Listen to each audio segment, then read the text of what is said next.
Bonjour et bienvenue sur la nouvelle vidéo d'analyse des 100 cryptos les plus capitalisés. Donc je vous fais un petit point de contexte. L'idée de cette chaîne, c'est qu'on détecte ensemble les opportunités crypto avec une probabilité d'occurrence très forte à l'achat. Donc on se fait un screening ensemble. Je fais un screening et j'essaye de détecter les configurations techniques, les patterns qui vont avoir vraiment une configuration très haussière. Et ensemble, on essaye de voir comment se positionner dessus. Voilà. Et par contre, ces derniers jours, j'ai pas fait de vidéo puisque tout simplement, on est en phase corrective sur le Bitcoin et sur ce marché. Et en phase corrective, en fait, on a tout simplement pas d'opportunités ou très peu. Et le peu d'opportunités qu'il y aurait, quand bien même on aurait des opportunités, on évite, moi j'évite de vous conseiller, enfin je vous conseille absolument pas de vous positionner dans ces moments-là.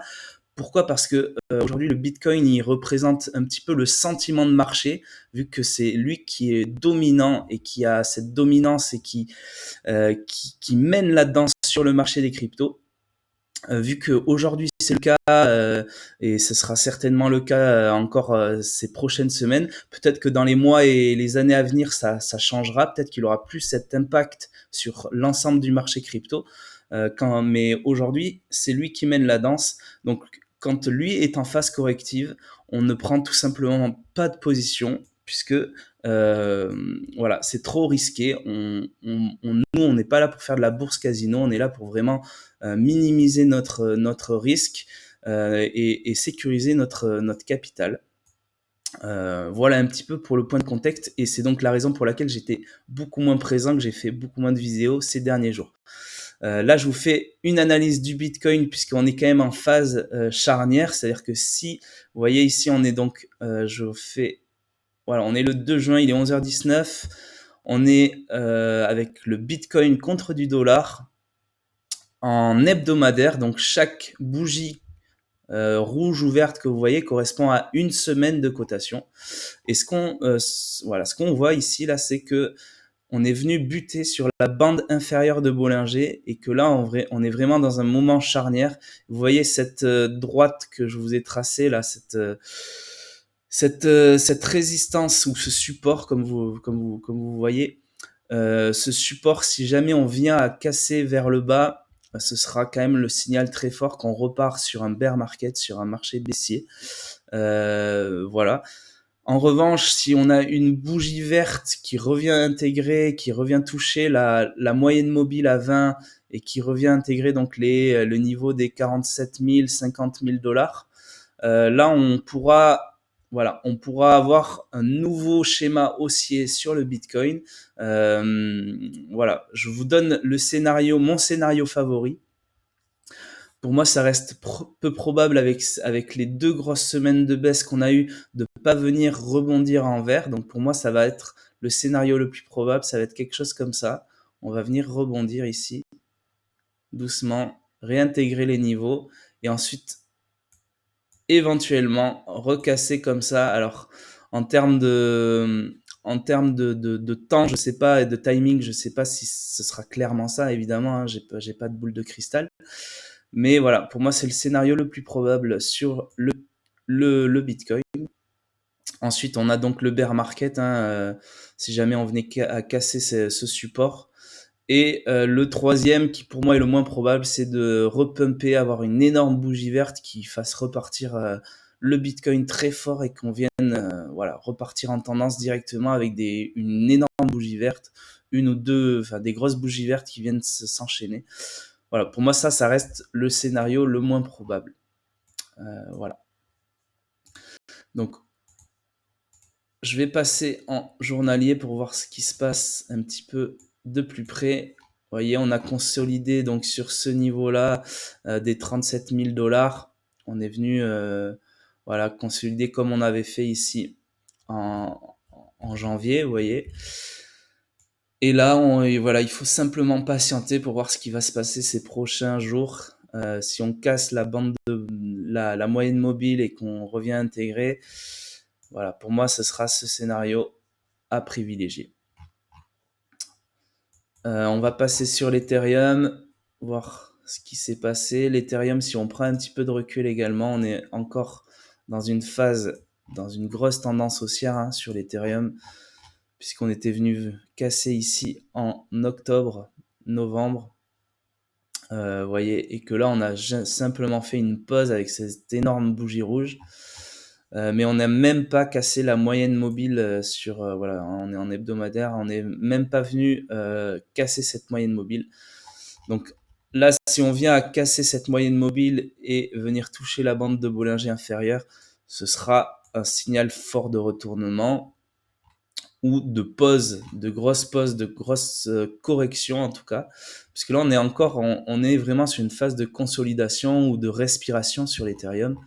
On peut même pas parler de phase de correction, juste avec une simple bougie rouge telle qu'on l'a eu ces derniers jours-là, depuis le 19 mai. Voilà. En journalier, qu'est-ce que ça donne? Vous voyez, on est en phase de consolidation. Ça fait de suite moins peur quand on prend du recul, hein. En hebdomadaire, voilà, c'est rien en fait. Si on regarde un petit peu, c'est pas non plus la folie ce qui s'est passé. On peut appeler ça un crack si on regarde ça en journalier, mais voilà, c'est normal en fait. Vu les hausses qu'il y a eu précédemment, ça fait partie du jeu, quoi. Maintenant, le XRP, vous voyez, c'est pareil, on est toujours sur cette tendance haussière avec des grosses pauses qu'il y a eu. Voilà, ici les accusations de la SEC qui ont bien fait retracer le cours. Mais pour moi, on est vraiment, voilà, depuis le novembre, hein, on a commencé cette tendance haussière. Voilà, et là on attend que ça, voilà, on attend une nouvelle consolidation, exactement comme on a eu entre novembre et avril. L'idée c'est qu'on ait ce même schéma, hop, hop, que ça vienne buter sur cette résistance et hop, qu'on vienne casser ici. Voilà, pour moi, le scénario privilégié sur le XRP.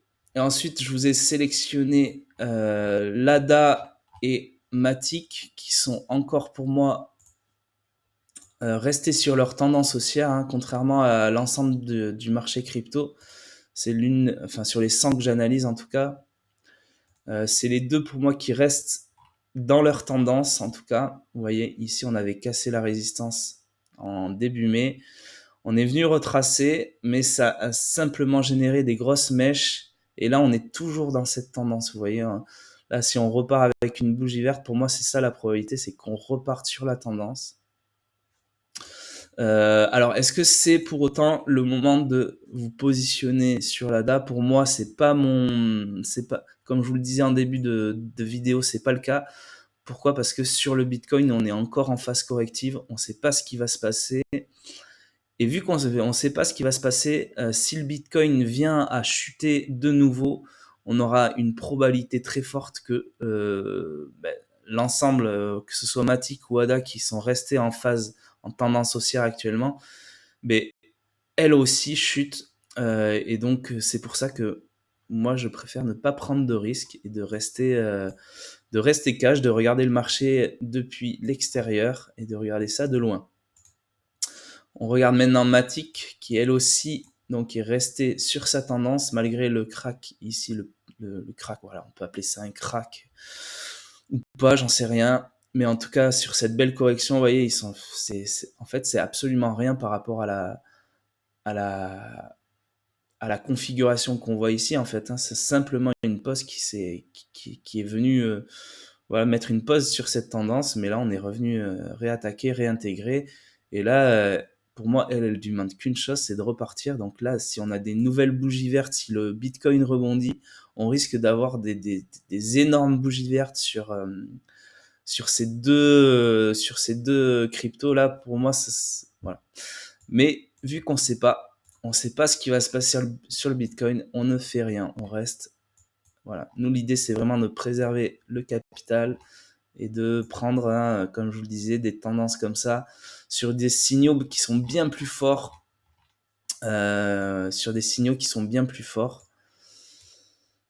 Voilà. Et donc, si jamais le Bitcoin repasse haussier, c'est-à-dire que si on vient à avoir ce genre de configuration-là et qu'on revient à casser à la hausse, là, à ce moment-là, on pourra reprendre des positions sur l'ensemble du marché crypto et on pourra se faire plaisir à ce moment-là.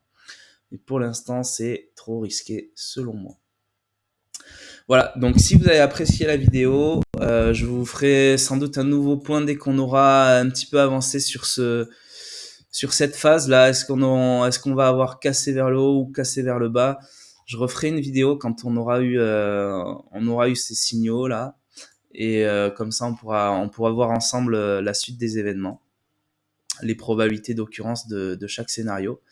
Voilà. En attendant, si vous avez apprécié, vous pouvez vous lâcher un like, un gros pouce bleu et vous abonner à la vidéo. Et moi, ça me permet d'être référencé et ça me permet de continuer à en faire. Et n'hésitez pas à me dire dans les commentaires si vous voulez que j'analyse pour vous certaines cryptos. Je le ferai avec grand plaisir et je vous donnerai mon avis dessus. Voilà. Et bien écoutez, à très vite. Ciao, ciao.